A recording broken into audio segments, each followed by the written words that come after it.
Today, I'm going to tell the story of Gregoire, who's in the final years of serving a 30-year sentence in a Kigali, Rwanda prison for the crime of genocide, convicted of contributing to the murder of more than 2,000 people. And I'm going to tell the story of Carl Wilkins and his almost 30-year journey of forgiveness. But first I'm going to tell my story, the story of me teaching about Rwanda. Over 20 years ago, I began to teach about Rwanda. And I learned that Rwanda was a small Central African country in the Great Lakes region of Africa. And I learned that in 1994, the Hutu majority, for historical reasons and for reasons of fear, and because of terrible leadership, decided to exterminate the Tutsi minority. And over a period of 100 days, they managed to kill more than 1 million people, until the Tutsi rebel army came into Kigali and ended the slaughter. And the international community did nothing. And so my story of Rwanda was the story of genocide, a cautionary tale of what human beings are capable of. And then I taught that story for about 10 years, until Carl Wilkins actually came to my class as a guest speaker. And he told a different story of how he was living in Kigali in 1994. And the US government said that all Americans needed to evacuate. And Carl said, no, I'm not leaving. And the US embassy said, Carl, you have to leave, you have no choice. And Carl said, you always have a choice. And over the next 100 days, Carl worked primarily in the humanitarian area, delivering water to orphanages in Kigali. And his presence in Kigali probably saved hundreds of lives. And so, my story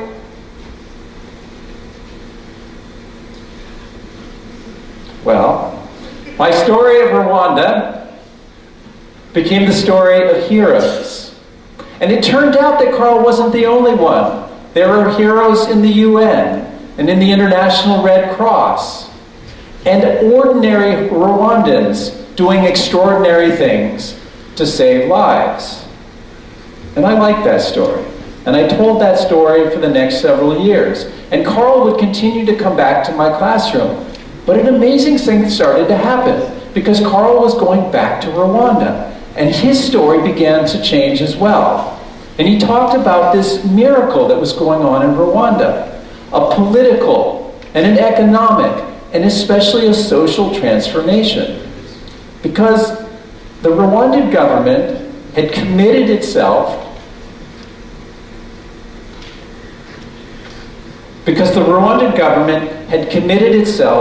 to putting on trial the tens of thousands of people who had committed genocide. But their trial system they used something called restorative justice. And in this system, these people who had committed genocide would go before their peers, and they would confess what they did, and they would tell the truth, and they would ask for forgiveness. And the people who were their victims in those villages would forgive them. And then they would be sentenced to community service. And they would go back into their towns, into their villages, and help in the process of restoring community. And I really liked that story. And I told that story until about 2022, when the school gave me a sabbatical. And so for the next year, I played a lot of pickleball. And I read about Rwanda. And my story started to fall apart. The more I read, the more worried I became. Because it turns out that if this was a country that was experiencing an economic transformation, then why was it that they were 165 on the Human Development Index and 167 in GDP per capita? And why, if they were experiencing a period of good leadership, did the Democracy Index say that Rwanda was an authoritarian state? So I started to look for other data. There must be good information out there. There must be good data. And finally I found some. It turned out that Rwanda does really well in security. It's there in the 20s. It's better than Poland. But security is what authoritarian states do really well. This didn't help me at all. And I thought, okay, here's a country that at least is working on national reconciliation. They've gone through this restorative justice process, so there must be a high level of contentment in this country. And so I went to the happiness index. I'm not going to put that slide up. They were in the bottom 5, not bottom 5%, they were in the bottom 5 in the world on the happiness index. And I thought, how ironic.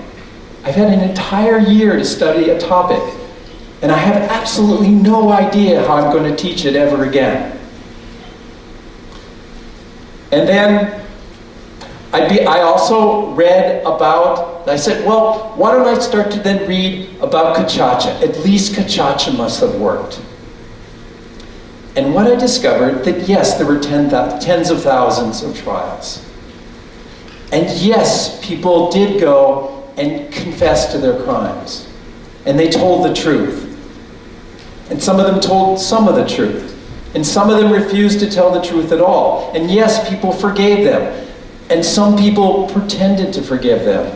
And some people never forgave them at all. And yes, they were given sentences of community service.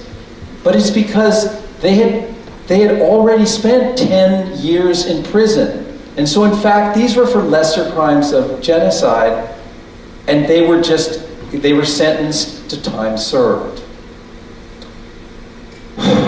So what was I going to do? How was I going to tell my story of Rwanda? Well, in July of 2023, my wife and my youngest son and I got on a plane and we flew to Kigali. And there I joined more than a dozen incredible educators from the United States. And we joined Carl on his Rwanda educational immersion experience. And over the next 2 weeks, we crisscrossed Rwanda. And I discovered that Rwanda was a beautiful country, and a modern country, and an exciting country,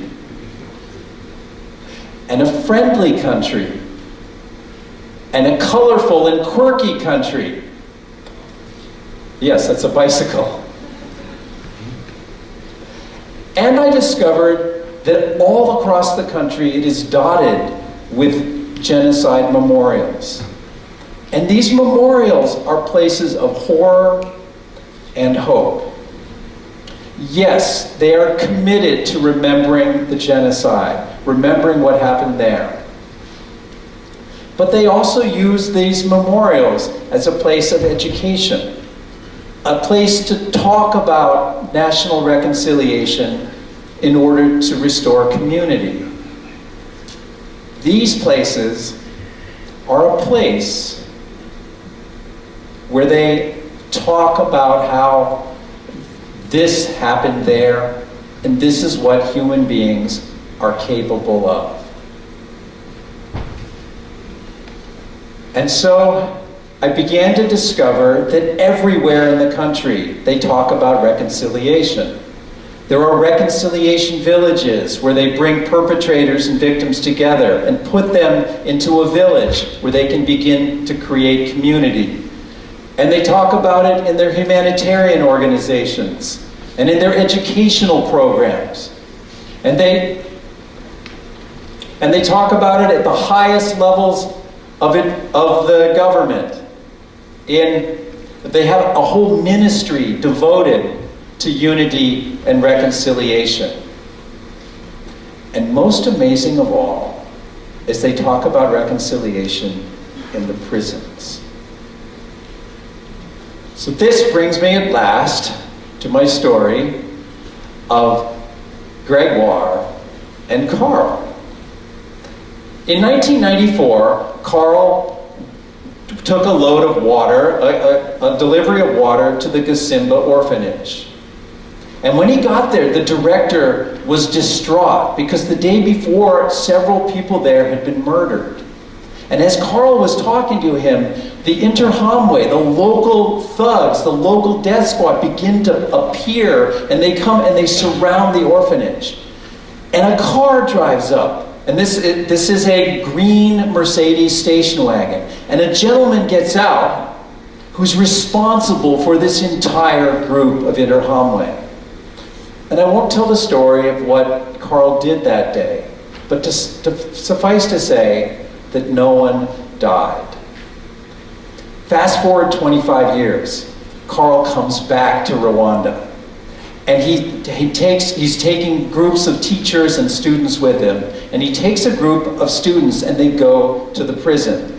And they meet with prisoners. And while they're there, those prisoners talk about this program that they're in, where they are given the opportunity to learn how to tell their story and to tell the truth and to ask for forgiveness and to reach out to their victims, all in the service of trying to rebuild community, because these people are going to be returning to their villages and to their towns.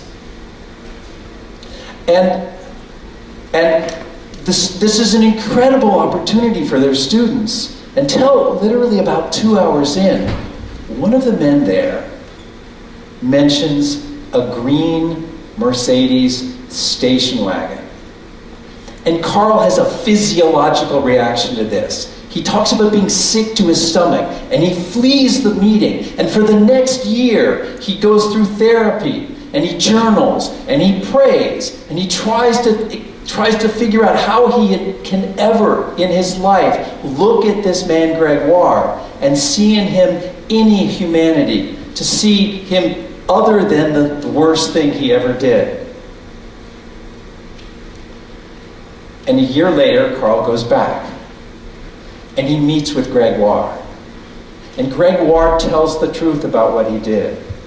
And Gregoire asks Carl for forgiveness. And Carl forgives him. And they hug. And Carl leaves the meeting and thinks to himself, I have just betrayed 2,000 people. So that brings us to July of 2023. Some of my family members, this incredible group of teachers, a number of students, and Carl, and we all go together to the Kigali prison. And we meet with Gregoire.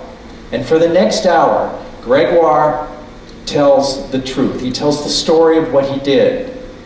And he tells Carl that there were the time and time again, I tried to murder you. And then Gregoire falls to his knees. And he looks at Carl, and he says, can you forgive me? And Carl raises him up, and he hugs him, and he says, yes, Gregoire, I forgive you. And it was finally true. So I do have a story to tell about Rwanda. It's the story of genocide, and it's the story of heroes, and it's the story of national reconciliation and restorative justice. But the story doesn't end there. The story has continued because this is a country that's committed to building unity through national reconciliation for however long it takes. So I ask you to think of other post-conflict countries or future post-conflict countries. The United States after the Civil War, the former republics of Yugoslavia after the war of the 1990s, the current conflict between the Israelis and the Palestinians. And if you're as worried as I am, whether a Ukrainian and a Russian will ever have a civil conversation again, I ask you to consider the story of Rwanda. Thank you.